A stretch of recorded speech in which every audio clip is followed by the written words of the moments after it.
चलिए चाचा, किस तरीके से देख रहे हैं मंडी से जो सांसद है कंगना रनौत, उनका एक बयान आया किसानों को लेकर। उन्होंने कहा कि किसान आंदोलन जो चल रहा था वहाँ पर जो है हत्याएं होती थी, रेप होते थे। आप कैसे देख रहे हैं? देखिए,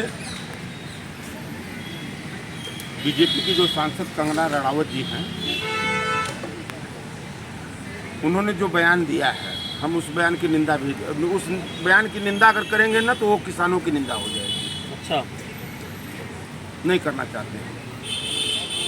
और उन्होंने जैसा कि लगाया कि किसान आंदोलन में रेप होता था, किसान आंदोलन में हत्याएं होती थी, किसान आंदोलन के दरमियान 100 200 रुपए पर महिलाओं को बुलाया जाता था, ऐसा उन्होंने अपने बयान के माध्यम से। तो ये बयान पहले आप जान लीजिए कि ये बयान कंगना रनौत का नहीं है। अच्छा, ये बयान प्रायोजित है, ये बयान संघ और भाजपा का है। ये संघ और भाजपा का प्रायोजित बयान है, जिसको संघ ने और भाजपा ने प्रायोजित करके, चूंकि मुंह कंगना का है, जिस मुंह से बोला गया है, इसी तरह से स्मृति ईरानी से जब बयान कुछ दिलवाना होता था इनको, तो उस समय स्मृति ईरानी थी, आज कंगना इनको मिल गई हैं। और चूंकि बीजेपी कोई नई चीज़ नहीं है, बीजेपी की एक सोच हमेशा रही है किसानों के अपमान की, महिलाओं के अपमान की, देश में बेरोजगारी के अपमान की।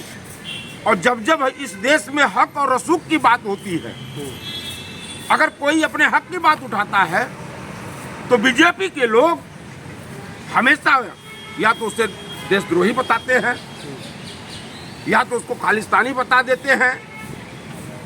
मतलब एक राष्ट्रवाद के आड़ में ये हमेशा किसानों का अपमान करते हैं, नौजवानों का अपमान करते हैं, महिलाओं का अपमान करते हैं।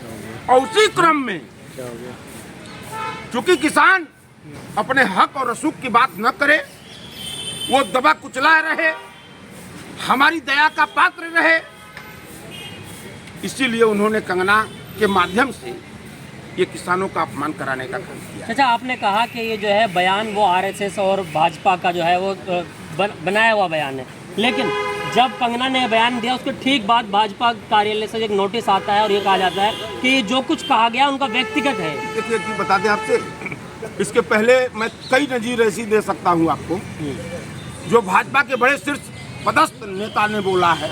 अभी एक हेगड़े था, कोई हेगड़े सांसद है, उसने भी निर्लजता की हद पार किया था। फिर बाद में भाजपा के लोग आ गए तो ये तो उनका निजी बयान है। बुलवाते हैं यही, स्क्रिप्ट यही तैयार करवाते हैं, और बुलवाने के बाद जब उसका पब्लिक डोमेन में इनको लगता है कि निगेटिव असर करेगा, तो बीजेपी अपने को उससे बैक करती है। लेकिन इनको जो कराना होता है, जो कहलवाना होता है, वो कहलवा देते हैं। उसी क्रम में कंगना द्वारा किसानों का इतना बड़ा अपमान जो कराया, हमारी बहन बेटियों का अपमान कराया, किसान और मजदूर के घर की महिलाओं का अपमान कराया उन्होंने। और ये कहा कंगना ने कि किसानों के आंदोलन में उनकी बहन बेटियां 100 200 रुपए पे आती थी। ये शब्द रहा उसका। मैं आपके चैनल के माध्यम से जिम्मेदारी से ये बात कह देना चाहता हूँ कि कंगना, तुम्हारा वजूद बिका होगा, रुपए कितने तुमको मिले हैं ये मैं नहीं जानता, तुम अपना वजूद बेची होगी इस रुपए के लिए, और बिकी भी हो। सत्य भी यही है कि तुमने अपने वजूद को बेचा है रुपए के लिए। लेकिन किसानों के बहन बेटियों पर, मजदूरों के बहन बेटियों पर तुम्हारी औकात है कि तुम कहोगे कि मतलब हम अपने हक की बात करें, एमएसपी की बात करें। हमारे किसान और मजदूरों के बहन बेटियां अगर सड़क पर आए अपने हक के लड़ाई के लिए, तो 100 200 रुपए में बिकती हैं। और तुम जब नंगा नाच करती थी पूरा खोल कर, कितने रुपए में करती थी? कितने रुपए में करती थी तुम? मर्यादा में रहे चाचा, वो अभी वो चुनी हुई सांसद है। एक चीज बता दें पत्रकार महोदय, मर्यादा का पाठ पहले उनको जाकर पढ़वाइए जो जिम्मेदार कुर्सी पर बैठे हुए हैं। अब किसानों के वजूद को आप ललकारोगे और किसानों के वजूद की और इज्जत के साथ खिलवाड़ करोगे। मजाक में हम लोग हैं इस देश में, किसान मजाक है कि जब चाहो तब हमारे बहन बेटियों पर तुम कुठाराघात कर दो, जब चाहो तुम हमारे बहन बेटियों की इज्जत को नीलाम कर दो। जो चाहो सो बोल दो, हम लोग सुनते रहेंगे। मर्यादा का पाठ पहले पढ़ाना है तो आप जाकर उन जिम्मेदार, और पहले बीजेपी के लोग पढ़ें, बीजेपी के लोग मर्यादा का पाठ पढ़ें। कौन सी मर्यादा की बात आप पढ़ रहे हैं? किस मर्यादा की बात कर रहे हैं? आप कह रहे हैं नंगा नाच कर रही है। नंगा नाच, अरे हजारों वीडियो हैं।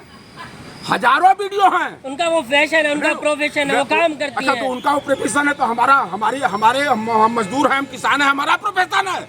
आप सड़कों को बंद करेंगे? हमारा प्रोफेशन बोला है उन्होंने। सड़क उनके बाप नहीं, सड़क कंगना के बाप की है, सड़क कंगना के बाप की है या इस सरकार की है? हम इस देश है, इस देश के मजदूरों की है, इस देश के किसानों की है। तुम्हारे बाप की जागीर है क्या जी? तुम्हारे बाप की जागीर है। अन्न हम पैदा करें, मजदूरी हम करें, खेती हम करें, हमारे घर की बहन बेटियां मेहनत करें, मजदूरी करें खेत में, अब मजा मारो तुम, टैक्स हम दें। तुम्हारे बाप की है, तुम्हारे बाप की है। मैं पूछता हूँ कि हम अपने हक के लिए अगर सड़क पर उतरते हैं तो कहते हैं सड़क बंद है। अगर इस देश का प्रधानमंत्री निकलता है, इस देश का मुख्यमंत्री निकलता है, 4 सड़क बंद कर दी जाती है। कैसे, क्यों बंद कर दी जाती है? तुम क्यों इतना महत्वपूर्ण हो और हम महत्वपूर्ण नहीं हैं? अगर हम मांग अपनी हक और रसूख की करते हैं और उसके बाद तुमको ये लगता है कि हम सड़क पर बैठे हैं, सड़क तुम्हारे बाप के क्यों बंद करते हो? सड़क निकल जाओ अकेले। चाचा, आप भी आंदोलन